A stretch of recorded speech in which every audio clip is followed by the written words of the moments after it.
नमस्कार प्यारे साथियों, आप सभी का करंट अफेयर्स बूस्टर में हार्दिक स्वागत है। Session 37 season 2। कैसे हैं आप? I hope you are doing absolutely fine और आप पूरी तरह से स्वस्थ हैं, सुरक्षित हैं, कोरोना माता का प्रसाद ले लीजिए।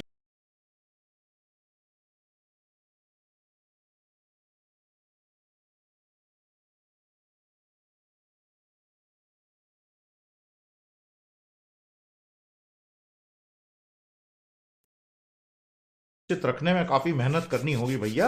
Corona virus is not vanishing any time soon. शुरू करते हैं आज का काम। बाबा जी की विजडम आ चुकी है भैया। बाबा जी कहते हैं wisdom is of little use if hatred rules your mind and heart. गहरी बात बोल गए।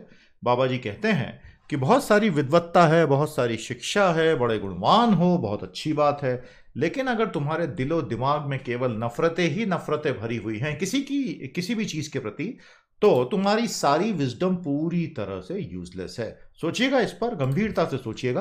कमेंट थ्रेड में इसको रिप्रोड्यूस करें, सेशन को लाइक करें, शेयर करें और आपका क्या एनालिसिस है वो भी जरूर बताइए। पीटीज आईएएस एकेडमी के बहुत प्यारे कोर्सेस हैं ऑनलाइन। कॉम्प्रिहेंसिव 360 डिग्री सोल्यूशन है। हमारा ऑफर अभी कंटिन्यूड है, इसको आप पूरा यूज करें, टीम से बात करें, आज के आज एनरोल करें। दोस्तों, तो वर्ल्ड पैंडेमिक अपडेट आपके लिए तैयार है। WHO ने टेक्निकली कह दिया है कि जो ग्लोबल इमरजेंसी अलर्ट था वो अभी कंटिन्यू करेगा। तो ये जो वैश्विक स्वास्थ्य आपातकाल घोषित किया है WHO ने, वो कंटिन्यू करेगा। उसे किसी भी टाइम अभी हटाया नहीं जा रहा है। We can understand that situation. 32 lakh लोगों में ऑफिशियली ये इन्फेक्शन घुस चुका है। 2,30,000 से ज्यादा अभी तक मृत हैं, लेकिन 10 लाख लोग रिकवर भी हो चुके हैं। तो ये बहुत अच्छी बात है कि लोगों में धीरे धीरे इम्यूनिटी पूरी तरह से डेवलप हो रही है। मजे की बात यह है कि बीजिंग में अलग अलग पार्क्स और म्यूजियम्स को खोल दिया गया है। तो सोच समझ के ही जिनपिंग भैया ने किया होगा। रूस में जो टैली है वो बहुत तेजी से बढ़ रही है। मुझे बहुत अच्छे से याद है दोस्तों, अगर आपको 1 महीने पहले की स्थिति पता है, अखबारों में खबरें ऐसी आती थी कि रूस तो बच गया, कुछ कमाल हो गया, रूस में तो घुसा ही नहीं और रूस ने सीमाएं सील कर दी हैं और पुतिन जिंदाबाद और ये और वो। ये कोरोना वायरस किसी से डरता तो है नहीं, तो इसने पुतिन का भी लिहाज नहीं किया। और रूस में अब लगभग 1,14,000 लोग इन्फेक्ट हो चुके हैं और 1100 से ज्यादा मौतें हो चुकी हैं। तो इसका मतलब यह है, no major nation in the world has been spared boss. WHO ने यह कहा है कि हमने हमारा काम सही ढंग से किया। जब हमको इमरजेंसी घोषित करनी थी, हमने सही समय पे की, क्योंकि उस वक्त इतनी संख्या थी नहीं, तो हम कैसे घोषित करते।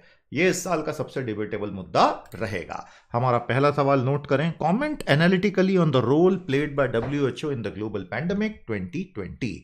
आगे बढ़ते हैं प्यारे साथियों। तो भारत में अचानक से जैसे ही महीना बदला, तो 1 मई 2020 को हमारे यहां इन्फेक्शंस में बहुत तेजी आ गई। 2,333 केस एक दिन में आ गए, which makes it a total of 37,200 cases. ये केस संख्या फिर भी हम कम ही मानेंगे और मौतें हो चुकी हैं 1,222। Share of people with no underlying comorbid conditions is rising. ये बड़ा एक इंटरेस्टिंग एंगल इसमें आया है प्यारे दोस्तों। अगर आप दूसरी न्यूज देखेंगे, 26% of 447 Maharashtra state victims had no health conditions.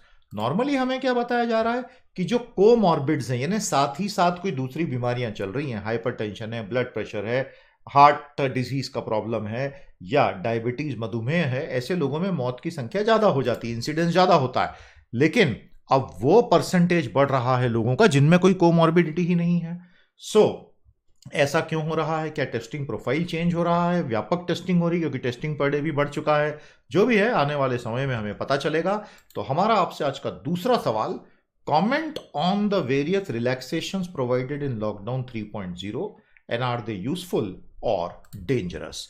आगे चलते हैं प्यारे साथियों। Stay vigilant. अगर आप ध्यान से देखेंगे, भारत सरकार के अलग अलग प्रकार से जो गाइडलाइन जारी हो रहे हैं, ministry of health and family welfare technical guideline देता है, मिनिस्ट्री ऑफ होम अफेयर जो है वो गवर्नेंस ओरिएंटेड गाइडलाइन देता है, staying vigilant, comprehensive guidelines for mild symptoms. प्यारे दोस्तों, क्राइटेरिया फॉर होम आइसोलेशन, तो इनका कहना है कि जिन पेशेंट्स में माइल्ड सिम्टम्स हैं, स्टेप 1, स्टेप 2, स्टेप 3, स्टेप 4, तो वहां आपको क्या करना चाहिए। बड़ा विस्तार में इस इंफोग्राफिक में ये कवर किया गया है, क्योंकि ऐसे लोगों को केवल होम आइसोलेशन में रखना है।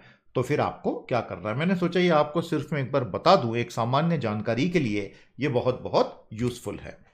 COVID war and India's readiness, एक स्टेप आगे बढ़ते हैं। क्या भारत इस कोविड की लड़ाई के लिए तैयार है? आज के हमारे बूस्टर में दोस्तों हम सबसे पहले कोविड कोविड कोविड कोविड खत्म कर देंगे, फिर दूसरे बहुत सारे मुद्दों पर हमें चर्चा करनी है, तो प्लीज बेयर विथ मी यार, ऐसी क्या बात है। COVID war and India's readiness, इस बीच सेशन को लाइक और शेयर कर ही लो, अब यहां तक आ गए हो। Is India ready to fight? तो सवाल यह है कि कौन कौन से पैरामीटर्स पर लड़ाई होगी। समझ में आया आपको? 6 पैरामीटर्स हैं। पहला है N95 N99 मास्क, दूसरा है पर्सनल प्रोटेक्टिव इक्विपमेंट, तीसरा है वेंटिलेटर, चौथा है ऑक्सीजन सिलेंडर। बड़े बड़े शहरों में ऑक्सीजन सिलेंडरों की कमी से कई बच्चे मर जाते हैं भैया। Number of RT-PCR diagnostic Kitts and SCQ hydroxychloroquine. ये है 6 बड़े फिजिकल पैरामीटर। फिर उसके बाद आते हैं number of hospitals and ICU bed, total Covid care centre and total Covid care health centre. अलग अलग तो 9 पैरामीटर हो गए हैं। तो भारत में अगर हम देखें तो पिछले 40 दिनों में स्टेट गवर्नमेंट्स ने धीरे धीरे धीरे धीरे धीरे स्केलिंग अप किया है। हालांकि हमारी स्पीड काफी कम रही है, ये तो कहना ही होगा। तो कोई एक पैरामीटर अगर हम लेते हैं जैसे कि पर्सनल प्रोटेक्टिव इक्विपमेंट, यहां अब मांग है कि 2 करोड़ 1 लाख हमें लगेंगे, और आज की तारीख में ऑर्डर है 2 करोड़ 22 लाख का। डोमेस्टिक ऑर्डर है 1 करोड़ 42 लाख का। प्रोडक्शन प्रतिदिन 1,87,000 का हो रहा है। 107 कंपनियां हैं जो बना रही हैं, समझ में आ गया। और अभी तक मिले हैं 17,37,000। अगले 2 महीने में आएंगे 1 करोड़ 15 लाख और इंपोर्ट होंगे 80 लाख। तो कुल मिलाकर now we are firing on all cylinders and we are totally ready to tackle it. लेकिन दोस्तों जो डिसरप्शन सोसाइटी में, इकोनॉमी में, हमारे इंस्टीट्यूशंस में आ गया है, बड़ा लॉन्ग लास्टिंग रहने वाला है। मैं दूसरे वीडियोस भी चैनल पर अपलोड कर ही रहा हूं, आप देख ही रहे हैं, अप्रिशिएट भी कर रहे हैं, थैंक यू सो मच। तो हमारा अगला सवाल नोट करें, what are the 9 parameters on which India's readiness to fight COVID war can be assessed.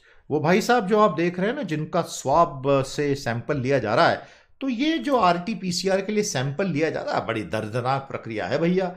एक तो नाक में घुसाते हैं वो काड़ी को और आगे वो स्वाब का लगा रहता है, तो पूरा अंदर तक डाल देते हैं, मुंह में भी पूरा अंदर तक, क्योंकि यहां से लेना है सैंपल।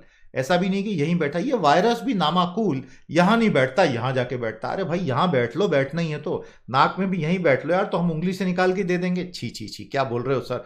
अरे यार हंसी मजाक में बोल रहा हूं, क्योंकि वो स्टिक को अंदर डालते हैं पूरा यहां तक। It's a fairly painful process but then it last only a few second, so there is no problem at all. थोड़ा हंसी मजाक भी होना चाहिए ना, रोते कब तक रहेंगे यार ऐसे हम। प्यारे दोस्तों, रोने की बात तो यहां आ गई है। How the outbreak is disrupting the supply of bank loans and the demand for bank loans. 100 बातों की एक बात है, अगर आपने हमारा सीजन 1 पूरा फॉलो किया है और सीजन 2 पूरा फॉलो किया है तो आपको एक बात अच्छे से पता है, commercial credit creation in the Indian banking system has been declining continuously. तो अभी तक क्या हो रहा था, 2 प्रकार से बैंक क्रेडिट देते हैं। एक तो होलसेल क्रेडिट देंगे कंपनियों को, और एक देते हैं रिटेल क्रेडिट इंडिविजुअल्स को। तो हम गए कि भैया 4 व्हीलर खरीदना है, बैंकों ने क्रेडिट दे दिया। ये काम पहले NBFC बहुत करते थे, फिर ये काम बैंकों ने भी शुरू कर दिया। तो भारत में पिछले 5-6 सालों में मैक्सिमम अमाउंट ऑफ क्रेडिट यानी loan growth has happened in the personal retail segment. उसमें बड़ी बड़ी चीजें क्या आती हैं, for example new home, passenger car, commercial vehicle, 2 wheeler, consumer durable. समझ में आया आपको? अब RBI ये चाहता है कि ज्यादा से ज्यादा लोन दो, लोन दो, लोन दो, और बैंक बोल रहे हैं नहीं देंगे, नहीं देंगे, नहीं देंगे, नहीं देंगे। तो ऐसा क्यों हो रहा है? Because banks just don't want to give loans, they have become totally risk averse. तो RBI ने कहा अच्छा बेटा मेरे साथ होशियारी करेगा अपने डैडी के साथ, तो ले मैंने रेपो रेट भी गिरा दिया, और मैंने रेपो रेट भी गिरा दिया, रिवर्स रेपो रेट भी, और उसके बाद भी लोन नहीं दिया तो मैं रिवर्स रेपो रेट को और गिरा देता हूं, थोड़ा सा डिफरेंशियल बढ़ा देता हूं, तो you will not even have the incentive to park the funds with me. Bank बोलते हैं अच्छा बापूजी हम तो इसके बाद भी पार्क करेंगे। 7 लाख करोड़ रुपया बैंकों ने RBI के साथ पार्क कर दिया रिवर्स रेपो। बोले हमको लोन तो देनी ही नहीं, आप ही रख लो sir. This is a crisis because this is very serious portent of what is about to come. हंसी मजाक अपनी जगह, अब आप पॉइंट देखेंगे, RBI पुश कर रहा है क्रेडिट ग्रोथ को, पॉलिसी रेट कट करो, पॉलिसी रेट रिवर्स रेपो को और कट करो, ताकि बैंक कमाएं कम हमसे और मार्केट में फ्लोट करें। लेकिन कुछ फर्क ही नहीं पड़ रहा है। बैंकों में क्रेडिट ग्रोथ की स्थिति देख लीजिए, वो नीली लाइन और लाल लाइन दोनों देख लें आप। कॉर्पोरेट लोन ग्रोथ तो प्रैक्टिकली 0 पे आ गई है, और उसी तरह अब आगे एक्सपेक्टेशन जो एक ही सेक्टर था रिटेल का, वो भी बहुत तेजी से इस साल गिर रहा है। I mean, this year, who will go for a new home creation now? Because the risk in terms of jobs is very, very high. तो क्रेडिट डिमांड अब पूरी तरह क्रैश हो चुकी है, दिसंबर 2019 तक ही हो गई थी, लेकिन उम्मीद थी कि 2020 अच्छा जाएगा। अच्छा तो क्या गया, कोरोना वायरस आ गया। और अब पैंडेमिक के बाद में क्योंकि लोग ये ड्यूरेबल्स खरीदने में, गाड़ी खरीदने में इच्छा कम रखेंगे, तो ये लोन ग्रोथ भी रुक जाएगी। और उसके ऊपर बैंकों ने अब ये तय कर लिया है प्रैक्टिकली, क्योंकि उनके व्यवहार से साफ है कि हमें तो लोन देना ही नहीं है। This means that major sovereign intervention is needed. ये बात हम पहले दिन से बोल रहे हैं, कंटिन्यूसली बोल रहे हैं कि आप टॉप लेवल से सरकार को मैदान में, अब ये आरबीआई के बस की बात नहीं रही है भैया। कर लिया आरबीआई ने, शक्तिकांत दास साहब को जो करना था, बेचारे बड़े भले इंसान हैं, बहुत अच्छे बोलते हैं, बड़े प्यार से बात करते हैं। प्रेस मीट में, डिमोनेटाइजेशन के बाद की प्रेस मीट में भी बहुत बेचारे ने आंख संभाली और सारा झेला। बहुत अच्छा इंसान है यार। उन्होंने जो करना था कर लिया। Now the government has to come in the field, otherwise we are going to see a terrible situation in banking. आपको पूरा कहानी समझ में आई? पीडीएफ डाउनलोड कर लेना बेटा, अच्छे से न्यूज़ पढ़ लेना, ये एग्जाम के लिए बहुत बहुत ज़रूरी है। और ये बैंकिंग क्षेत्र की पक्की कहानी है गुरु आपके सामने। अब देखो यार, हमारे जीडीपी के हैं 6 इंजन। सबसे बड़ा इंजन क्या है? Private final consumption expenditure 60%। दूसरा सबसे बड़ा इंजन क्या है? इन्वेस्टमेंट 27%। तो 87% के ये 2 इंजन तो ठप हो गए। ये 2 इंजन ठप हो गए तो गाड़ी चलेगी कैसे? इसीलिए तो सरकार बोल रही है कि लोन दो लोन दो, और बैंक डरे हुए कि हम क्यों लोन दे, कल को एनपीए हो गया, आप हमारी करता। So that vicious circle only the sovereign can break it. हमारे 2 सवाल है यहां। पहला, comment on the current situation of credit and loan growth in the Indian banking. और दूसरा, why are the Indian banks risk averse. आगे चलते हैं प्यारे साथियों, आप रिस्क एवर्स मत रहिए। कंट्रीब्यूट टू मिशन पीटी दिल खोल के, लिंक आपको दे रखी है pteducation.com/contribute। आगे बढ़िए और कंट्रीब्यूट कीजिए। Thank you so much. Gold bond sales at 822 crore. 2015 में भारत सरकार 3 स्कीमें लेकर आई थी। भारत सरकार चाहती है कि लोग एक तो सोना कम खरीदें, और खरीदें तो डोमेस्टिकली ही खरीदें, और खरीदें तो फिजिकल ना खरीद के भैया बॉन्ड्स ही खरीद लो, ताकि गोल्ड का इंपोर्ट हमें कम से कम करना पड़े। इसीलिए भारत सरकार ने 3 बड़ी योजनाएं 2015 में एक साथ लॉन्च की थी। सोवरेन गोल्ड बॉन्ड एक स्कीम थी कि इसमें आप पैसा लगाओ तो उतना गोल्ड का उस बॉन्ड के ऊपर बैकिंग है। तो इस बार के गोल्ड में 822 करोड़ के जो बॉन्ड्स बिके हैं, उसके अंडरलाइंग गोल्ड इज 1770 किलोग्राम, यानी 1.77 टन। और ये हम बॉन्ड्स क्यों लाए थे? ताकि लोग बॉन्ड में निवेश करें, इंटरेस्ट कमाएं, और उसके साथ पैरेलल गोल्ड को मैच किया जाता है ताकि विदेश से हमें गोल्ड इंपोर्ट नहीं करना पड़े। समझ में आ गया? दूसरा था गोल्ड मोनेटाइजेशन स्कीम, आपके पास जो सोना है सरकार को दे दो। ये स्कीम इतनी काम नहीं कर पाई। और तीसरा था इंडिया गोल्ड कॉइन स्कीम। इन स्कीम से जो पैसा आता था, गोल्ड मोनेटाइजेशन से जो सोना आता था, उसी को घुमा के सरकार सिक्के बनाती थी कि इंपोर्ट नहीं करना पड़े। तो ये तीनों स्कीमें भारत में लाई गई, जो कि पार्शियली सक्सेसफुल हुई है, क्योंकि भारतीयों का सोने के प्रति जो मोह है वो कम नहीं हो रहा है, वो समय के साथ बढ़ रहा है। तो ये इस बार अक्षय तृतीया के ठीक पहले आई थी, और 3rd लार्जेस्ट अभी तक की सेल ये देके गई है। सबसे ज्यादा 17 नवंबर 2016, फिर 5 अगस्त 2016, और तीसरा सबसे बड़ा 8 फरवरी 2016, 2800। तो इसके अंदर 822 करोड़ की ये सेल देके गया। आई hope this is very very clear. और जो यूनिट सोल्ड थे वो भी आपको दिए हुए चार्ट में, सब कुछ एकदम क्लियर है। और इश्यू प्राइस प्रति 10 ग्राम कितना है वो भी बहुत अच्छे से इसमें बताया गया है। तो 1773 kilogram sold, 822 crore realise, 46390 rupees पर 10 ग्राम का प्रति तोले का रेट था। हमारा अगला सवाल, comment on the need and necessity of the various gold monetisation schemes in India. Power demand is down 25%। बड़ा ड्रामेटिक समय चल रहा है दोस्तों। भारत में आप बहुत अच्छे से जानते हैं कि हमारी इंस्टॉल्ड इलेक्ट्रिसिटी कैपेसिटी 370 गीगावाट है। इसका मतलब भारत में सारे लोग एक साथ स्विच ऑन कर दें तो 370 गीगावाट हम कंज्यूम कर सकते हैं प्रति मोमेंट। 1 घंटे तक करेंगे तो 300 गीगावाट आवर होगा। पहला था पावर, दूसरा है एनर्जी। एनर्जी पे बिल लगता है। तो प्यारे दोस्तों, अब अगर लॉकडाउन हुआ है और बड़े व्यापक स्तर पर इकोनॉमिक एक्टिविटी अफेक्ट हुई है, तो इसका सबसे पहला सूचक क्या होगा? What will be the first indication of it? It will be the power sector, और वही हुआ है। तो पावर सेक्टर में आज स्थिति जो समझ में आ रही है पूरे विश्व का भी, ये बहुत खूबसूरत ग्राफ है। आपको ये पूरे 2020 की कहानी एक ही चार्ट में पता चल जाएगी दोस्तों। इस कहानी को तो हम पता करते रहेंगे। आपने सेशन को लाइक और शेयर कर लिया कि नहीं? अपने अपने व्हाट्सएप ग्रुप में भी स्प्रेड करो, कमेंट करो, करके दिखाएंगे, लिखो। और हमारे अलग अलग अलग अलग पोर्टल्स पे, चैनल्स पर जो आपको फ्री सर्विसेज मिल रही हैं उसका पूरा पूरा लाभ लेते चलो। दोस्तों, ग्लोबल एनर्जी डिमांड 6% तक 2020 में ड्रॉप हो जाएगी। ये काफी डेंजरस फिगर है भैया। अगर पूरे विश्व में ये इतनी तेजी से, पूरी टोटल एनर्जी की बात कर रहे हैं, इतनी सारी ड्रॉप होने वाली है, तो ये तो इंडिया की टोटल डिमांड के बराबर बात हो रही है। भारत में अप्रैल में बिजली का निर्माण 25% तक ईयर ऑन ईयर डाउन हो गया, 1/4। और भारत में जो फॉल हुआ, ये सबसे खतरनाक स्टेटमेंट है इस पूरे न्यूज में बिजनेस स्टैंडर्ड का। दूसरे देश जहां पर लॉकडाउन हुआ है उससे कहीं ज्यादा तेजी से भारत में बिजली की डिमांड गिरी है, जो हमें यह बता रही है दोस्तों कि कहीं ना कहीं हमारे यहां इकोनॉमिक स्लोडाउन की गति शायद दूसरों से ज्यादा हो। अब किस देश में कितनी बिजली कंज्यूम होती है वो आपके सामने है। China 3157 MTOE, United state 2013, India 886, Africa 836 etcetera. तो इस न्यूज को पूरा अच्छे से पढ़िएगा।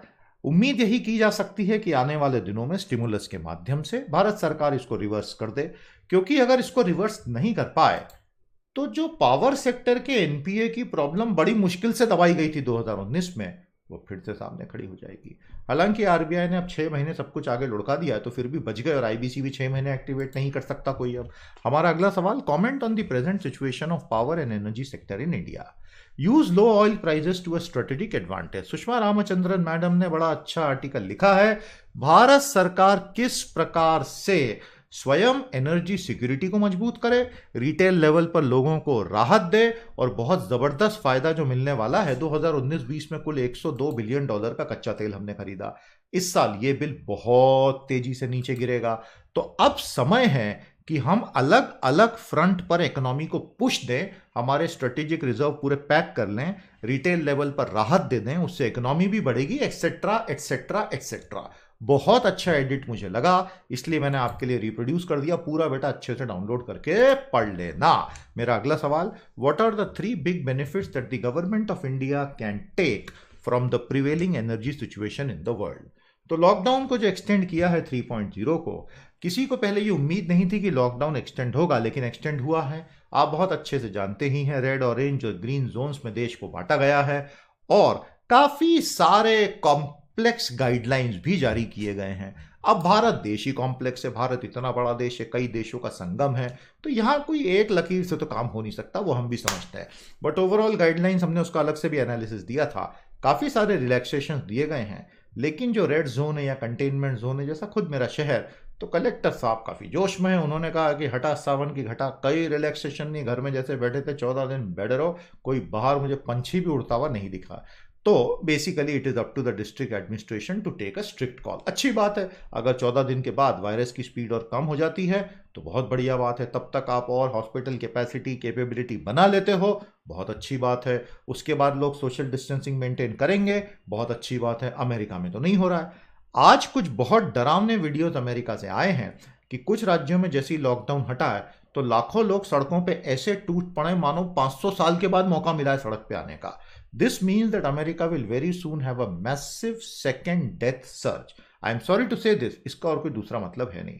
तो भारत में मेरे एक ही निवेदन सभी भारतीयों से रहेगा कि भैया जैसे ही अब लॉकडाउन धीरे धीरे हटेंगे, भगवान के लिए सड़कों पर हमें भागना नहीं है, केवल जरूरी हो तभी निकलना है, और एकदम लिमिटेड ही निकलना है। Otherwise we will have the next lockdown. यही होगा, बात को समझ के चलिए। अभी वैक्सीन और दवा आई नहीं है और अभी समय है। तो हमारा अगला सवाल नोट करें, what are some common precautions that Indians as a society will need to exercise to ensure that the next lockdown does not arrive? प्यारे साथियों, तो लॉकडाउन से ही संबंधित कुछ और खबरें हैं, बहुत अच्छे से इसको देखिएगा। कंटेनमेंट जोन के आसपास बफर जोन्स बनाने की बात हो रही है, लेकिन अब क्या हो रहा है, धीरे धीरे जो कॉर्पोरेट सेक्टर है ना इंडिया का, अब वो बहुत तड़पने लगा है। भारत का पूरा कॉर्पोरेट सेक्टर अब एक सुर में बोल रहा है कि धीरे धीरे ओपनिंग अप कर दीजिए, because they are now seeing a real threat of material losses. बहुत व्यापक स्तर पर नुकसान होगा, भारत के कॉर्पोरेट्स को अब समझ में आ गया है। नॉर्मल एस्टीमेट लॉस का मैंने आपको कई बार बता दिया है, प्रतिदिन 30-40 हजार करोड़ से 1 लाख करोड़ के बीच में है। 40 दिन का लॉकडाउन तो हो चुका है, तो भारत का जीडीपी 20, 25, 30, 35, 40 लाख करोड़ तक कम हो जाएगा। पिछले साल जीडीपी था 203 लाख करोड़। तो you are looking at a massively shrunk GDP, which is fine. भाई कोरोना वायरस कोई हमने तो नहीं छोड़ा है ना। हमारे ऊपर तो युद्ध थोप दिया गया वायरस के द्वारा, हम लड़ रहे हैं, उसमें कोई शिकायत नहीं है। स्टिमुलस कहाँ है? स्टिमुलस चलती है, क्योंकि जितना हम देरी करेंगे उतना रिकवरी में उतने साल लगने वाले हैं। आप ये मत सोचिएगा कि कल को खुलती recovery, it's going to take time, और हम सबको बड़ी मेहनत करनी है तब जाकर रिकवरी होगी। लेकिन करेंगे ना, भारतीय हम इतने मेहनती लोग हैं, हम बिल्कुल भी कहीं काम से जी नहीं चुराते हैं, तो हम बहुत जल्दी रिकवर कर ही लेंगे। मेरा अगला सवाल नोट करेंगे, what is the expected loss to GDP in 2020-21? साथियों, तपस्या एक बिल्कुल ही नए फ्लेवर के साथ कल मंडे से आपको दिखाई देगा, बिल्कुल अटेंड करना मत भूलिएगा, बहुत मजा आएगा आपको। बहुत बहुत धन्यवाद। Pandemic to be around for 2 years, तो अब फाइनली एक्सपर्ट्स ने कहना शुरू कर दिया है। एक्सपर्ट्स क्या कह रहे हैं कि भैया फाइनली तो कोरोना तभी खत्म होगा, नोवेल कोरोना वायरस SARS-CoV-2, जब 2/3 से ज्यादा आबादी इसकी प्रतिरोधक क्षमता विकसित कर लेगी। यह बात तो बहुत शुरू में डॉक्टर फॉची भी कह चुके हैं। तो यह होगा 2 साल में। वायरस ट्रैवल करता रहेगा, लोग इम्यून होते रहेंगे, कुछ लोग मरेंगे, 10 में से मैंने आपसे पहले ही कहा 9 लोग लौट के घर आ जाएंगे और ये हर्ड इम्यूनिटी को जन्म देंगे। दिस मीन्स अगले 2 साल में ह्यूमन सोसाइटी में सैकड़ों करोड़ लोग इन्फेक्ट होके बचे लोगों को ऑटोमेटिक प्रोटेक्शन दे देंगे। यही हर्ड इम्यूनिटी का कॉन्सेप्ट है। बात समझ में आई कि नहीं? तो it's only herd immunity that will save us from this virus finally. I hope this is very clear to you. तो अब ये बात लोगों ने बोलना शुरू कर दी है। इसमें मैं आपको एक बहुत ही क्लियर बात ये कह दूं कि कोई भी अगर ये सोच रहा है कि बस 1-2 महीने की बात है और फिर ना मास्क लगाने पड़ेंगे, ना मुझे थोड़ा कंट्रोल करना पड़ेगा और पुरानी लाइफ 2019 की लौट आएगी, ना ना ना ना ना ना ना ना ना, इतने ऑप्टिमिस्टिक मत बनो। थोड़ी सावधानी बरत लो, 2022 से सब कुछ नॉर्मल हो जाएगा। लेकिन तब तक थोड़ा गम का घूंट पी लो दोस्त, वरना बात नहीं बनेगी। अगला सवाल, define the concept of herd immunity. प्यारे दोस्तों, अजीबोगरीब, बहुत पॉजिटिव, बड़ी मजेदार खबर है। जहां ये एस्टीमेट था कि एक बार लॉकडाउन आ गया तो डायरेक्ट टैक्स और इनडायरेक्ट टैक्स दोनों में भयंकर गिरावट आएगी, तो आंकड़े तो कुछ और ही कहानी कह रहे हैं। और ये तो बहुत अच्छी बात है भारत सरकार के लिए। अप्रैल 2020 में डायरेक्ट टैक्सेस में अचानक से उछाल आ गया है और दैट्स अ पजलिंग डेवलपमेंट। अब मई, जून, जुलाई में देखेंगे किस प्रकार से डायरेक्ट और इनडायरेक्ट टैक्सेस बिहेव करते हैं। Overall, everyone knows that the government may miss the direct tax collection, but the fact that April income tax collection was 19.7 thousand crore and corporate tax collection was 14.6 thousand crore is a remarkable development. तो ऐसा क्यों हुआ, क्या हुआ, ये आने वाले समय में और थोड़ा सा एनालाइज करेंगे। हमारा अगला सवाल, comment on the ratio of direct to indirect tax collection in India. आप ये बात जानते ही हैं दोस्तों कि भारत में हम इनडायरेक्ट टैक्सेस ज्यादा कलेक्ट कर रहे हैं, डायरेक्ट कम, जो कि एक रिग्रेसिव टैक्सेशन सिस्टम कहलाता है। क्यों कहलाता है बता दो। तो भैया कोविड ट्रुथ फिर आपके सामने आ गए, हम हमारी सोशल ड्यूटी निभा रहे हैं। आप भी कृपया अपने साथियों के साथ इसको शेयर कीजिए। इसको शेयर करने का मतलब लोगों को डराना नहीं होता है, इसको शेयर करने का मतलब है कि भाई विज्ञान ये कहता है, बाकी फिर जिसकी जैसी मर्जी और जिसको जो समझना है वो समझे, बट विज्ञान ये कहता है। आई hope this is very clear. बहुत ही शानदार 500 पेज का ये पीडीएफ है, इसकी लिंक नीचे कमेंट थ्रेड में भी दी हुई है। जरूर इसे परचेज करें, ये पीडीएफ आपके लिए बहुत यूजफुल है। कंट्रीब्यूट करते चलें। आज के बहुत शानदार एडिटोरियल्स हैं। जस्ट अबव सब्सिस्टेंस लेवल, अनिंद्य चक्रवर्ती कहते हैं कि गरीब वर्कर्स को जितना ज्यादा बेयर नेसेसिटीज पे रखा जाता है, उनकी लेबर पावर, बार्गेनिंग पावर उतनी ही तबाह हो जाती है। पिछले 40 दिनों में जो सबसे दुखद पहलू भारत में देखने को मिला है वो है हमारे माइग्रेंट वर्कर्स का ट्रीटमेंट। देखिए, एक बात तो आंखों से स्पष्ट है, they are nobody's children. Actually उनका ध्यान रखने वाला कोई है ही नहीं। तो आप अगर माइग्रेंट लेबरर हैं तो भैया आप 1000 किलोमीटर चल के घर चले जाओ। बाकी तो ठीक है, बसेस ट्रेन का इंतजाम हो रहा है, लेकिन वो भी इतना लेट, उसमें 50 रुपए चार्ज। हमें आगे बढ़ के इन लोगों को पैसा देना चाहिए तो हम उनसे पैसा ले रहे हैं। खैर, ये भी सरकार ने किया तो सोच के ही किया होगा। Fear, hope and the central bank. Manish Agarwal team lease वाले भैया जी कहते हैं कि RBI job involves trade offs and not conflicts, the virus lockdown makes them even harder. इसका मतलब यह है कि आरबीआई भी बहुत सारी कोमॉर्बिडिटीज से लड़ रहा है और किस प्रकार बाहर निकलेगा मैं तो आज आपको बता ही चुका हूं ना कि बात अब आरबीआई के बाहर जा चुकी है। Supply this new demand, resilient cross country public transportation बनाइए, लाइवलीहुड बचेगा। एंड रेटिंग डाउनग्रेड भारत का जल्दी से आ सकता है। मेरा एक ही निवेदन है भारत सरकार से, ये जितनी रेटिंग एजेंसी है, उनके इंडिया में स्टाफ हैं, जो फाइनेंस कमीशन के धुरंधर हैं, जो एफआरपीएम हैं, इन सबको एक बहुत खूबसूरत रेशमी पोटली में बांधकर एक दूर के किसी आइलैंड पे 2 साल के लिए ऑल एक्सपेंसेस पेड हॉलीडे पे भेज दिया जाए। या तो आप इनकी चिंता कर लो या आप अर्थव्यवस्था की चिंता कर लो, दोनों एक साथ नहीं होने वाला है। अब ये बात तो खैर हर कोई समझता ही है। तो प्यारे दोस्तों, इसी के साथ आज का सेशन समाप्त करते हैं। कैसा लगा आपको? संडे बढ़िया जा रहा है आपका? हमारे बूस्टर ने और अच्छा कर दिया। अभी और वीडियोस भी आ रहे हैं, आज अच्छे से देख लेना। और पीटीज आईएएस एकेडमी से जुड़े हैं। सेशन 37 में इतना ही, 38 लेकर मैं मंडे को हाजिर होऊंगा। ये सीजन हमारा 60 सेशन तक चलेगा। आपका प्यार इसी तरह बना रहे। नमस्ते, जय हिंद।